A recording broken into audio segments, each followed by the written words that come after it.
Imagine करो कल सुबह गवर्नमेंट अनाउंस करे जीरो इनकम टैक्स। सडनली आपकी सैलरी बढ़ जाएगी, स्टॉक मार्केट रॉकेट की तरह ऊपर चला जाएगा और फॉरेन कंपनीज इंडिया में इन्वेस्ट करने के लिए रेस लगाने लगेगी। सुनने में ड्रीम लगता है ना, बट ट्विस्ट ये है कि डिसीजन इंडिया को इकोनॉमिक पावर बना भी सकता है और ह्यूज फाइनेंशियल क्राइसिस में डाल भी सकता है। क्योंकि सिर्फ फाइनेंशियल ईयर 25 में गवर्नमेंट ने पर्सनल इनकम टैक्स से ऑलमोस्ट 12.9 लाख करोड़ कलेक्ट किए थे, जो टोटल गवर्नमेंट रेवेन्यू का 19% है। मतलब अगर इनकम टैक्स हटा दिया जाए तो गवर्नमेंट का एक बहुत बड़ा अर्निंग सोर्स इंस्टेंटली गायब हो जाएगा। बट अब असली शौक सुनो, 140 करोड़ इंडियंस में से सिर्फ 2.2% लोग एक्चुअल में इनकम टैक्स पे करते हैं। फाइनेंशियल ईयर 24 में अराउंड 8 करोड़ लोगों ने आईटीआर फाइल किए, लेकिन उनमें से 63% ने जीरो टैक्स दिया।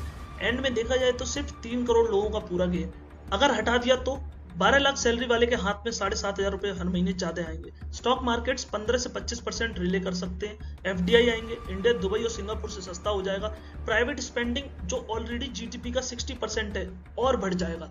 जीडीपी 9% प्लस हिट कर सकता है। साउंड्स अमेजिंग ना? लेकिन प्रॉब्लम भी उतनी ही डेंजरस है।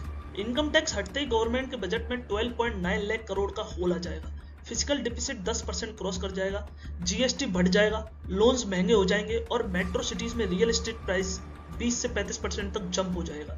मतलब मिडिल क्लास को जो रिलीफ मिलना है उसके साथ साथ नए प्रॉब्लम्स भी आ जाएंगे। इसलिए एक्सपर्ट्स बोलते हैं कि इनकम टैक्स एकदम हटाने की जगह इनकम पर टैक्स कम करो, लेकिन luxury spending, ultra rich wealth और हाई वैल्यू एसेट्स पर टैक्स लगाओ। मतलब tax what you spend and hold, not what you earn. अगर ये नहीं पता था तो शेयर करो, क्योंकि ये कन्वर्सेशन होनी चाहिए।